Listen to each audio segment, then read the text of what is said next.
Abbey, and this is Studio Q, the #1 ranked student television show at the #2 ranked university. Well, according to some.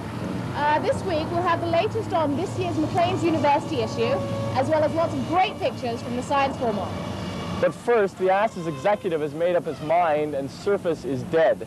In a press release issued yesterday, ASUS executives Jen Steeves and Heath Grant stated that if the paper is to continue, it must become an independent paper. As well, at next week's ASUS Assembly, they hope to end funding to the paper, as well as remove the Surface Constitution from the ASUS Constitution, leaving the paper without any resources to publish. Mike Wise has more on how we got to this point and where Surface goes from here. The long drawn-out death for Surface started 4 weeks ago when ASUS held a referendum on the future for funding for Surface. The vote was held in response to a petition campaign organized by a vocal anti-Surface group last year. The results were close but decisive. 55.6% of arts and science students voted against funding the paper, but according to the ASUS Constitution, those results were non-binding. In order to kill the paper, a second vote was needed at a special General Assembly meeting, which was open to all arts and science students. It was held last Thursday. This time, Surface got some support. A motion that would have made the results of the referendum binding was defeated. That left ASUS with a difficult choice. Should they go with the non-binding results from a referendum of all arts and science students, or should they go with the wishes of the students who showed up for the General Assembly meeting? ASUS went with the referendum. I'm disgusted with the behavior of the ASUS executive because it's a betrayal on student government, it's betrayal on Surface, it's betrayal on minority rights and privileges. Surface's former editor worked hard in support of the paper and didn't want to see things come to this. He says there was a lot of support for Surface and that the referendum results were just too close. It's not conclusive in the sense that it's not a 70-30 split or a 60-40 split even. It's a 56 to 44% split. And to me and to most people, that is not decisive enough to merit a hard stand at this one here by the press release. According to ASUS, it is. In their release, they said voter turnout in the referendum set an ASUS record, 31%, or just over 2,100 students. Almost 1,200 voted against the paper, only 944 were in support. No one at ASUS would comment on camera. Lagdapon isn't happy with the way he was told of his paper's demise. The locks on the door of the Surface office were changed yesterday. He learned of the ASUS decision through Studio Q. He's angry ASUS wouldn't consider a compromise plan he proposed at last Thursday's General Assembly meeting. That would have seen Surface continue this year and then become opt-outable after that. This is not a compromise at all. It negates, it totally negates the feelings and the wishes of sort of 50% of the campus. It's still maybe too early to sound the death knell for Surface. The motion removing it from the ASUS Constitution is still subject to a vote at the next ASUS Assembly meeting next Thursday. And given the ups and downs the paper's gone through in the last few weeks, anything could happen at that meeting.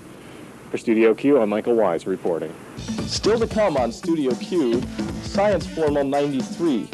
Don't miss your chance to see just how drunk your friends in engineering got last Saturday night. The beans came from Parker Brothers. $14.95 plus tax, matters not included, Canadian orders multiply by pi. Hey, it's a cheap gimmick, but we need the ratings. The Science Formal, later on Studio Q. If you've noticed a small crowd gather around the magazine section of your favorite store, they're probably reading Macleans. That's because this week, the news publication has come out with their 3rd annual ranking of Canadian universities. And how did Queen's rank this year? Crawford Smith has the details. For 3 years now, one November issue of Macleans magazine has touched off debate across university campuses nationwide. The controversy arises from A Measure of Excellence, an issue which rates universities on criteria such as student body, classes, faculty, finances, library resources, and overall reputation, and uses the results to develop an overall ranking for each university. Once again, Queen's has distinguished itself.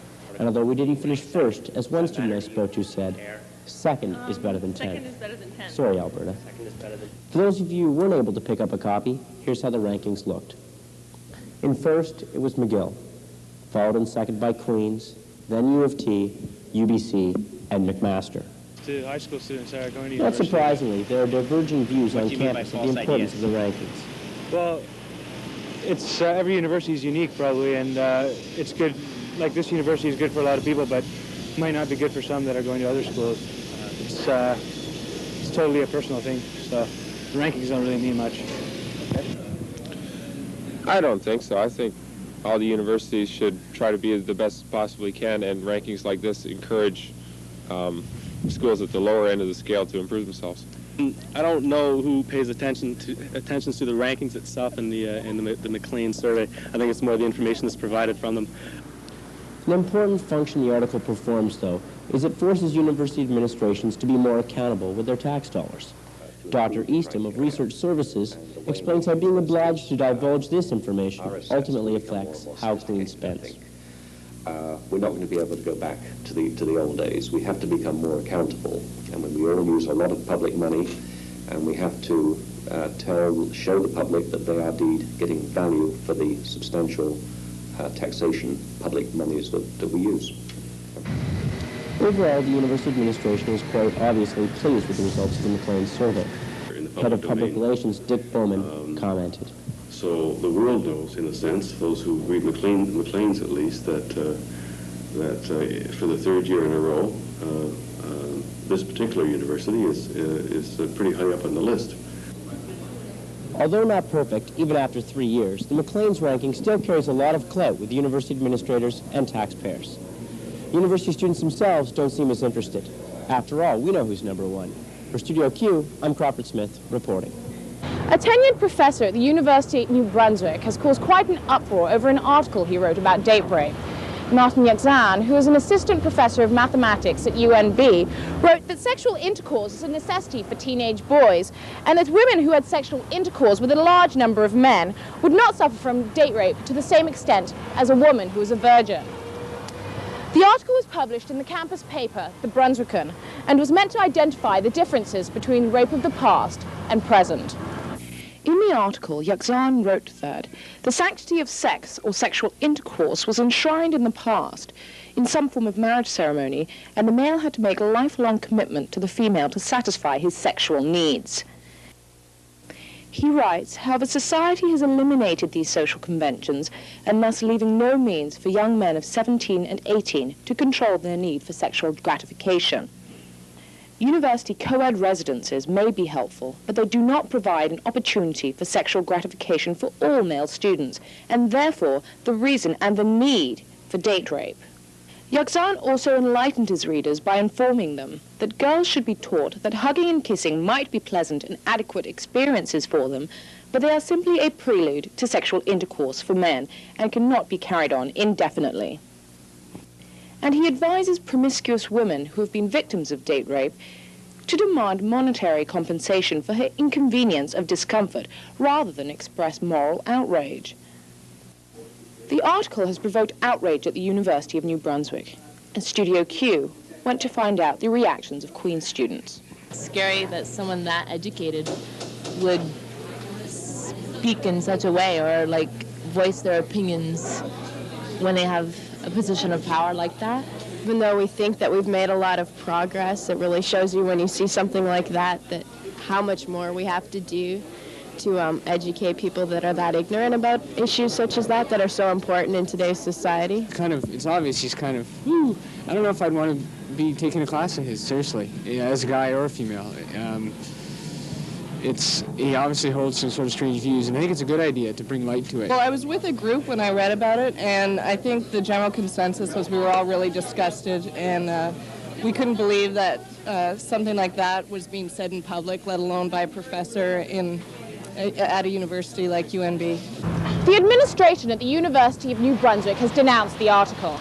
They are currently investigating whether it violates the university's policy on sexual harassment. Fortunately, our generation is yet to see a major world war. Yet in many ways, we are still affected by the consequences of World War I and World War II. On November 11th, we remember the hardships of war and the privilege of freedom. Here's Justine Ray with Remembrance Day at Queen's. Classes were cancelled this morning between 10:30 and 11:30 to allow students and members of the Queen's community to attend a Remembrance Day service at Grant Hall. AMS President Catherine Phillips delivered the opening sentences. All who attended joined voice and song to pay tribute to those who have sacrificed their lives for future generations.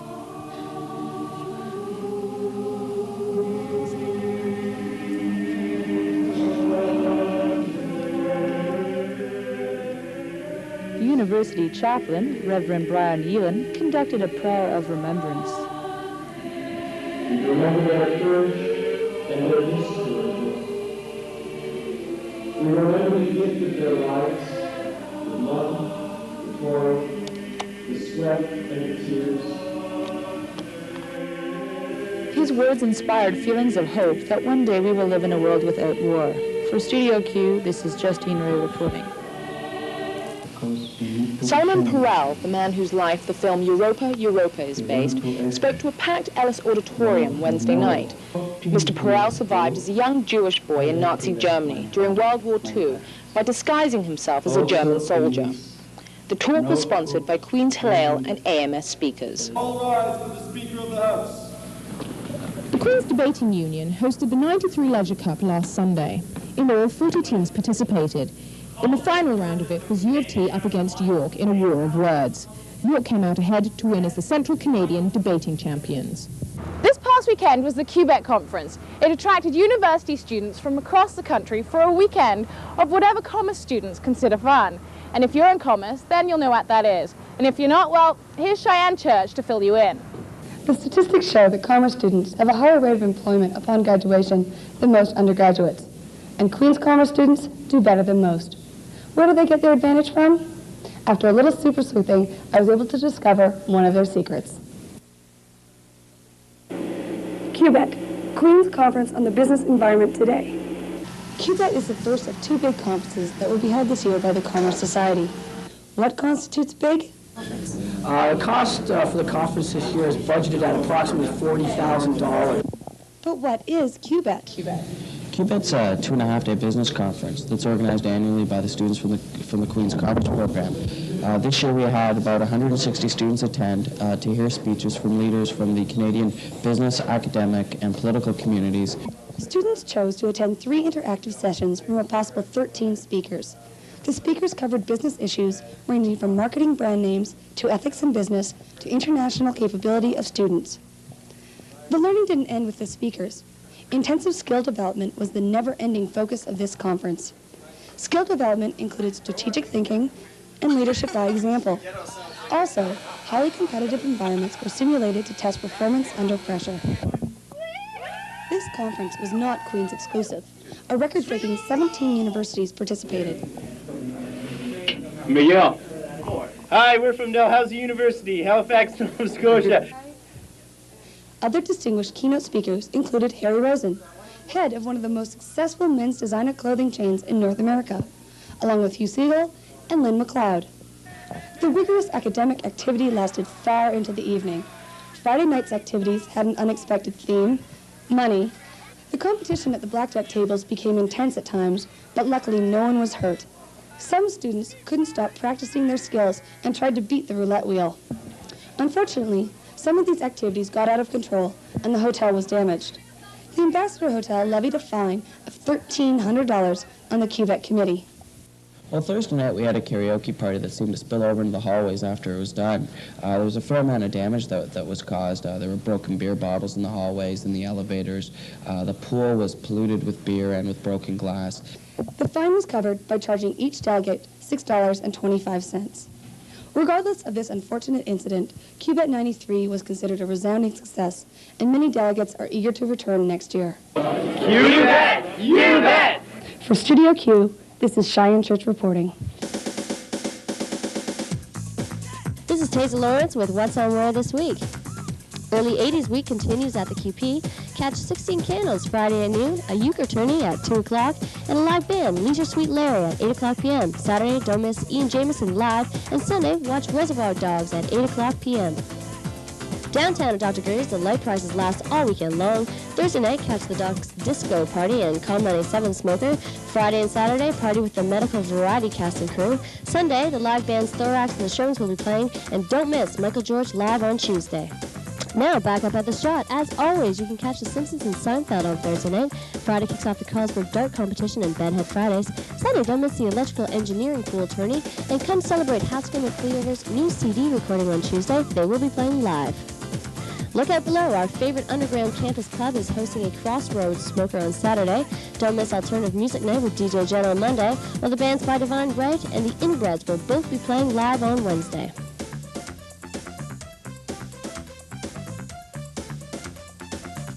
Whakarua. That is the theme of the Queen's Science Formal this week, and after months of preparation, the Queen's Science students were finally able to enjoy the fruits of their labor. Waterfalls, rivers and fish ran through Grant Hall to the dulcet tunes of Me, Mum and Morgenthaler. And bringing this fantasy to you is Jen Mondoux. If you're one of the fortunate ones, Grant Hall was the place to be last Saturday, as members of Psi 94 and other lucky invites celebrated in style.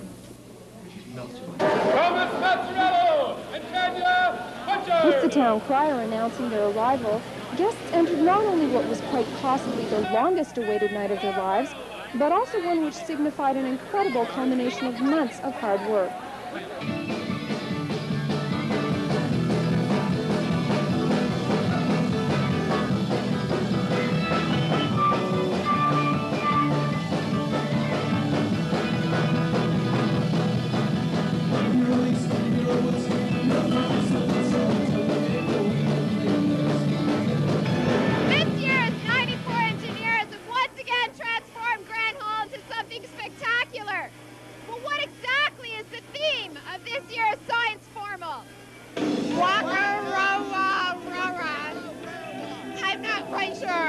What's it called? Waka-waka-wera. There we go. I have no idea how to pronounce it, you know that? What's the theme of this year's formal?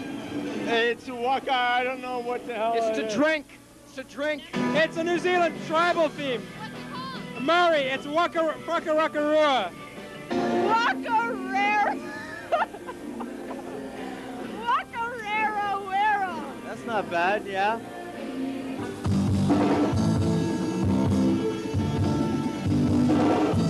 One of the main features, Me, Mom and Morgenthaler, got everyone up and moving. Not that there was any lack of enthusiasm around.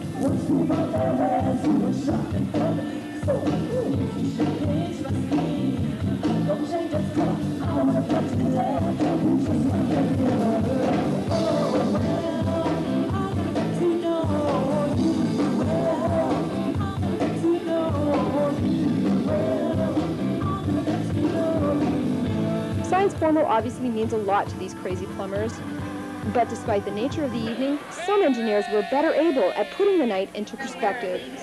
It means a culmination of my applied science career, and it means a culmination of my 4 years at Queen's. It's a celebration of all that Queen's means to me. For Studio Q, I'm Jen Mondoux reporting.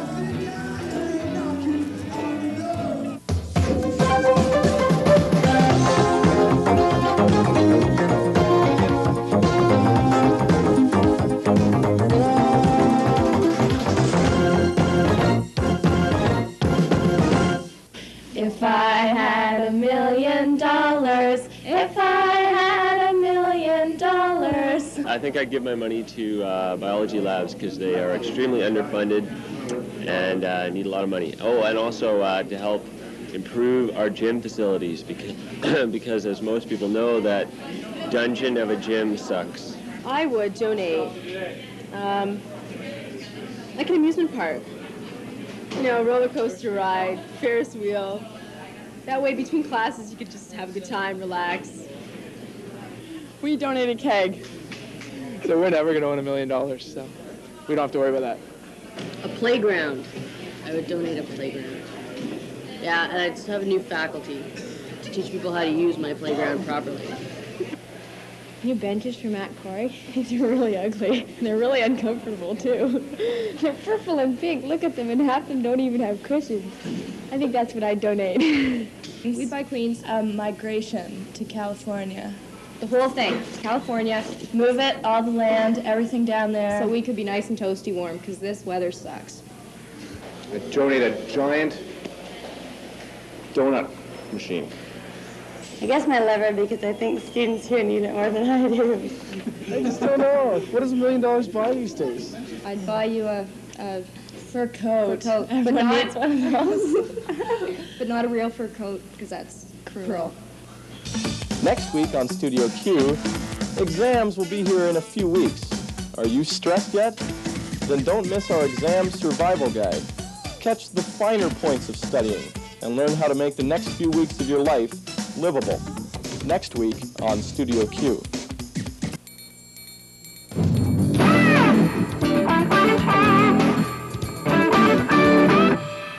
Queen's rowers find themselves away from campus for most of their events, so students rarely get to see them compete. And last weekend at Ontario University Rowing Championships held at Brock, Studio Q caught a glimpse of these rowers in action. Unsquare.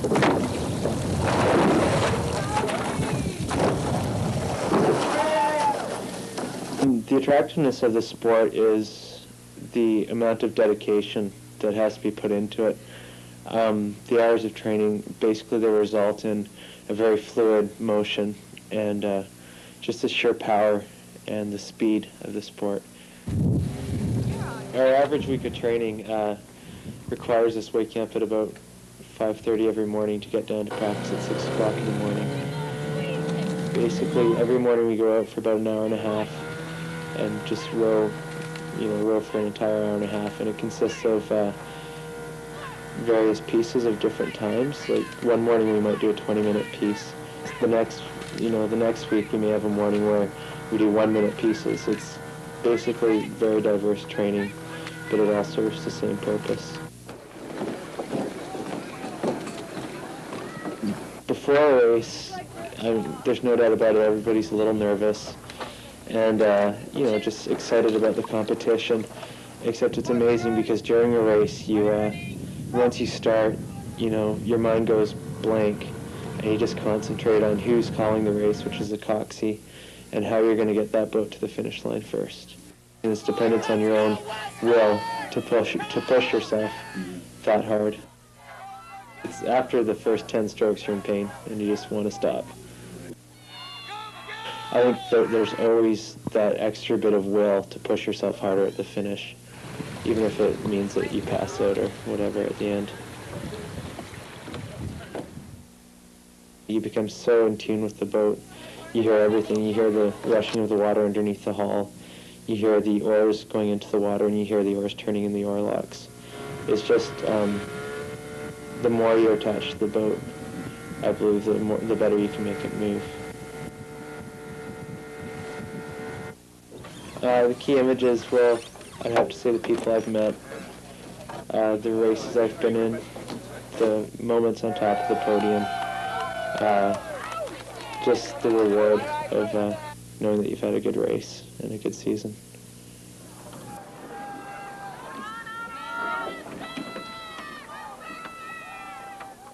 The men's first and second rugby teams put the crowning touches on a fantastic season this past weekend, with both sides reigning victorious in OUAA championship play. The first defeated Western in a tightly fought contest 17-15, with the Gales coming from behind in the second half. Inspired by a magnificent 55-yard penalty kick by Gareth Pettigrew, Queens won the match on a brilliant try from scrum half Kevin O'Shea. After this game, the Seconds went on to embarrass the Carleton Ravens to the tune of 25-0. Congratulations to both squads on their fantastic performances. As if the men's rugby results weren't enough, the men's soccer team won the OUAA championship and added to Western's woes in besting the Mustangs 2-1 in 2 rounds of penalty kicks, after overtime could not settle a 1-1 regulation tie. Kudos to Mark LeBron and Brendan Johnson, who were named to the OUAA All-Star team. To top off an unbelievable weekend for Queens athletics, the CIAU announced its academic All-Canadians, and 58 Queens athletes were named for the honor.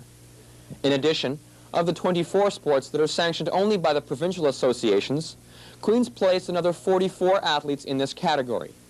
The award is granted to student athletes who maintain an average of 80% or greater. In other sports action, the women's basketball team made Bishops look pretty silly on the weekend, humiliating the Gators 92-27.